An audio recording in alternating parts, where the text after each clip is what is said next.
Hi, everybody. Welcome back to my YouTube channel, Politics with Sherry Jacobus. Thank you for subscribing.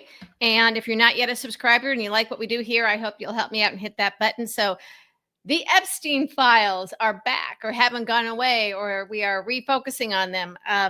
Now that the government is, now that they're back, and Speaker Mike Johnson pledged to swear in. I'm still learning how to pronounce her name. The newly elected, well, sort of newly elected, she just hasn't been sworn in yet. Eldalita Griljalva of Arizona, the Democrat, who would be the vote needed to force a release of the Epstein Files. Okay, now Democrats on the Oversight Committee are little by little releasing little tidbits, which is great, so that everybody's paying attention again. And what this does is it makes it more difficult for MAGA Republicans to simply lie for Trump, because they don't know what's coming next. And that's the beauty of this. And for once, at least some of them are playing it smart. So we also understand that, okay, everybody says it's far worse. What's in it is far worse than what anybody thought. So these emails are being released from that Jeffrey Epstein have written to other people. This is what the Democrats have in the House Oversight Committee. Epstein in 2016 wrote to billionaire Tom Barack, "Send photos of you and child, make me smile." And the House Oversight email drop is, let's say, it kind of shows that they all knew. All right. And Epstein even says that Trump knew, and Trump spent several hours with the underage girl, one of the victims. So, they all knew, but they still let him walk free, and in March, Trump nominated the same Barack to serve as the U.S. ambassador to the Republic of Turkey. Yeah. So now we understand that the White House is in a panic, and they're huddling this afternoon. Dana Bash on CNN is reporting this. They're having like an emergency meeting to try and stop the release of the Epstein Files. And the New York Times is reporting that President Trump personally called Republican Lauren Boebert and Nancy Mace to try and get them to remove their signatures from the Epstein file discharge petition. Mace didn't pick up the phone, and Lauren Boebert reportedly does not plan on removing her name. Wow. Okay. I think at this point, and I'm just kind of spitballing here and thinking out loud, I'm thinking, if I were an advisor to some House Republicans,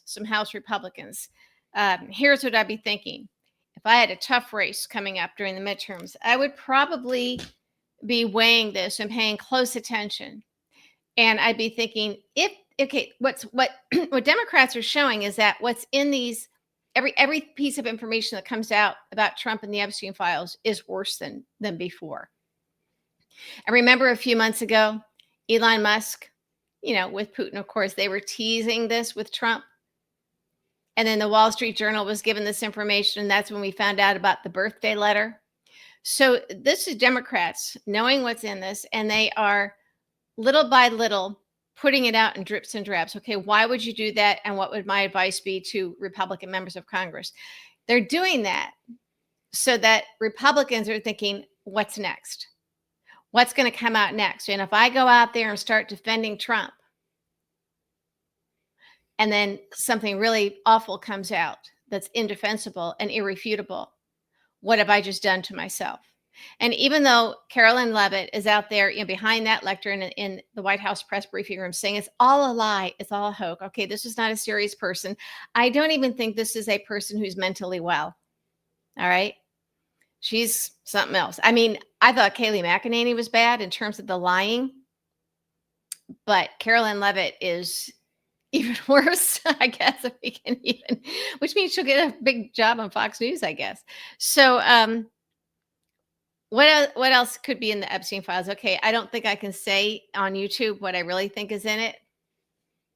Maybe I've said it before, but I think it's the being with underage girls, and maybe the worst of worst things happened during one of those episodes, if you read between the lines here.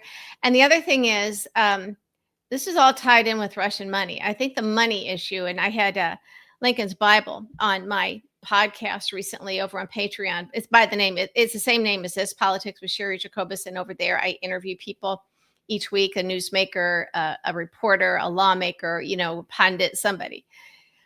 So, and I hope you'll head over there, take a look. If it's really bad, and you're a Republican and you've got a tough reelect coming up anyway in a midterm election, pretend I'm your top advisor. I'm going to say, if it is clear that the discharge petition has the signatures, and it's going to come out because Lauren Boebert ain't budging, Nancy Mace, I don't know, she's pretty out there. They can probably bribe her. I don't know. But if the Epstein Files are released and it's real bad, you do not want to be on that train, right? So if it's clear that the Epstein Files are going to be released anyway, if Trump is unable to threaten or bribe or browbeat Republicans who have their name on the discharge petition to remove their names, I think I would be, as a Republican, I would want to get out front of this. And I would advise my boss as a senior advisor, sign the discharge petition. Do it. Because MAGA, a lot of MAGA out there are demanding this. So I would not want to be the last one, right, on that train. I would want to get on it now. The minute it's clear that this is going to happen, that they have the numbers, that they have the signatures for the discharge petition, I don't think it will be enough to simply vote to release the files if you did not sign the discharge petition. I would be looking ahead at this. We're in a midterm year.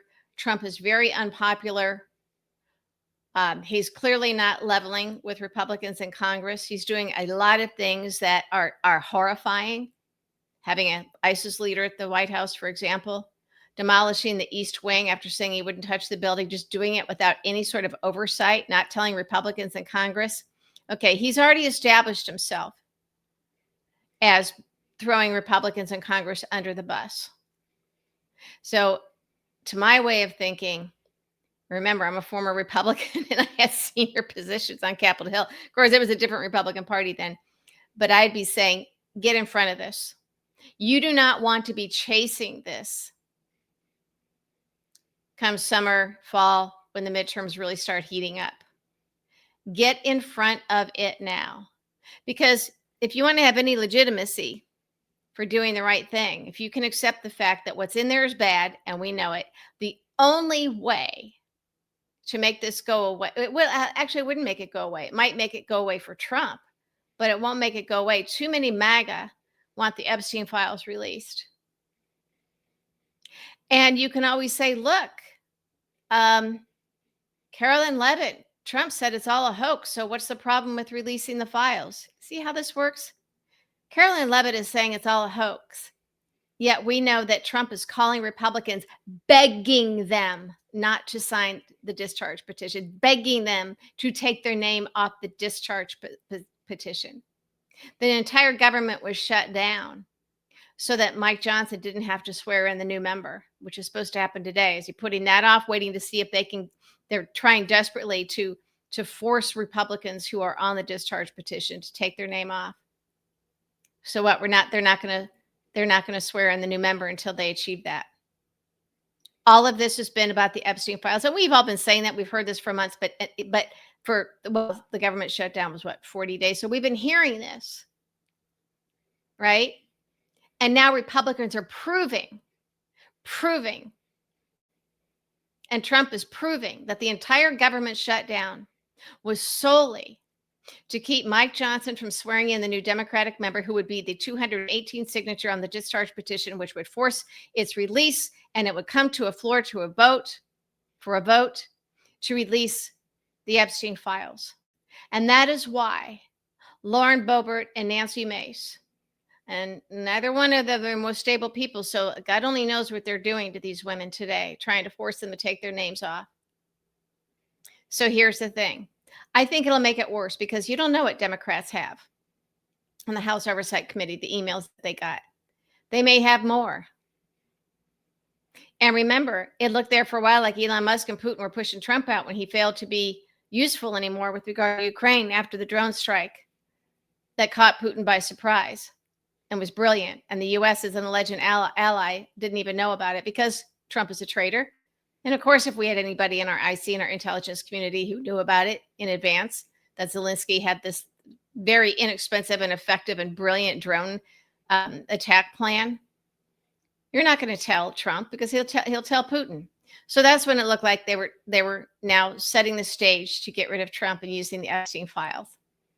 And that's when it was clearly Elon Musk feeding the information to the Wall Street Journal. So it's all out there, okay? It's all out there. And my guess is you're going to have some oligarchs getting pretty nervous about Trump. Peter Thiel, J.D. Vance, they're getting nervous. They're getting antsy. They want him gone so J.D. Vance can step in. So right now, it all seems to hinge on if Trump can get Republicans to take their name off of the discharge petition. What is he promising Nancy Mace? You know, Lauren Boebert. What are they going to do about Marjorie Taylor Greene? She's playing hardball. And I don't believe that she's legit necessarily. I just think she's letting him know, you better cough up something for me or I'll do you in. But there's safety in numbers, you see. So again, you're looking at the tea leaves. You're sitting back. You're a Republican member in the House. And you're wondering, you're gauging, is this going to happen? Which side is this going to fall on? They are browbeating today. It's all happening right now. What is happening now behind closed doors is the White House strategizes. And Mike Johnson's not going to swear in the new member until this is resolved. Because the minute he does, that discharge petition is released. The bill goes to the floor. Epstein files have to be released. So again, if you want to be a MAGA hero, you know, let's game this out a couple different ways. Let's say MAGA itself as a cult is strong, but if it starts kind of veering away from being about Trump, but there's still some unity in it, and you're a Republican member of Congress who's real MAGA, but you don't know how your MAGA constituents are going to react when it comes out, if this stuff comes out about Trump, and enough is dripping out anyway, as a tease to show that what's coming is much worse. Do you want to take the pressure off Nancy Mace and Lauren Boebert, Marjorie Taylor Greene, and add your name to the discharge petition, and this is over? Republicans can take care of the Trump problem. We'll get J.D. Vance, unfortunately.